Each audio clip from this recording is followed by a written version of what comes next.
I mean, it ties into what I was saying as well, because I think in order for this technology to be adopted, and certainly the idea of the metaverse, the ultimate idea of the metaverse is I guess, a series of connected worlds that are connected, that are interchangeable, that you don't have one avatar for one world and another avatar for another world, that currencies flow between them, that it's a consistent experience. I think the challenge with different corporates, and it's all the big players that are working on this, is they end up developing their own little islands of technology that aren't interconnected. And in that way, actually, it starts to fail the usability test. Because if I have to use a different headset for every environment, if I have to use a different currency, a different avatar, that's an inconsistent experience.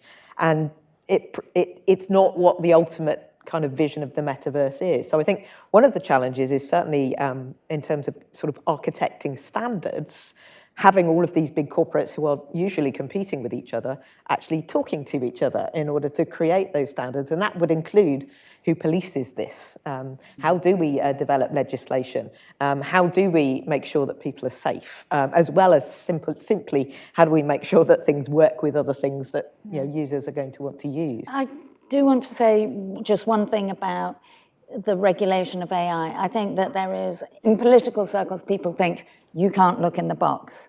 You know that we can look in the box. You can look at what's put in, what comes out, what you're trying to measure, what you're trying to achieve. There are, it is an A/B system. There are decisions being made. They can be looked at. But I actually also think that algorithmic transparency is something we're going to hear a lot about and do a lot of.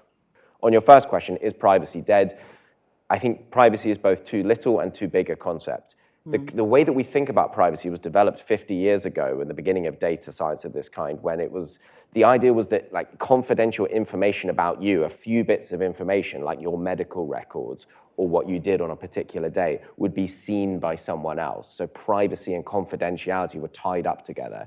Today's problems with technology or challenges are much bigger. They're not just to do with privacy, they're to do with freedom and democracy and social justice. So in that sense, privacy is too small a concept to govern the way we think about technology.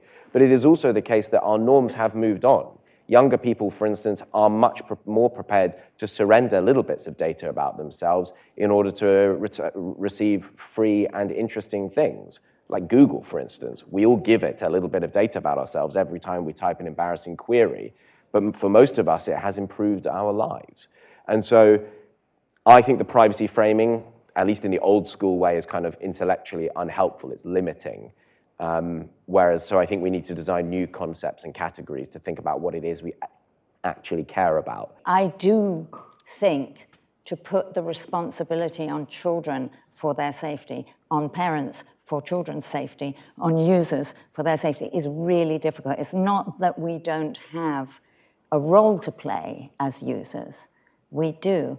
But actually, if the system is not set for us, the only decent digital literacy stuff comes from the tech companies, right? There isn't anything on the school curriculum at scale. There's certainly not anything as beautiful, and there's certainly not anything as accessible and well-made. Trouble is that the tech companies talk about the user's responsibility, however young they are, right? And they talk to the kids about how they should behave with each other in case of danger and so on, right? They don't talk about age limits. They don't talk about, push notifications. They don't talk about the things that they're responsible for. Now, I do a lot of workshops in schools with kids, and when they understand about algorithmic bias, when they understand about push notifications, when they understand how they're being nudged, or the sorts of examples that you gave about, about how maybe their postcode might change what they're offered in terms of education, or their gender, they are pissed as anything, and they become gladiatorial in their relationship to what they're seeing. And those children, many of whom I end up knowing for years and years and years, they're the ones who set the settings, who take the apps off that they don't use, who have a relationship to it. So I actually think I mean, I sort of violently agree with what Jamie said about it's not the person who runs it and it's not the person who uses it. It is actually how we design the machine, how we regulate the machine, what the laws of the land are, and what the consensus is. And in saying that, I must say, as a politician and as a campaigner, no regulation is perfect. You know, no law is perfect. There's no there. There's only raising the floor to a place where we can start walking on it. But actually, if the system is not set for us, it doesn't really work.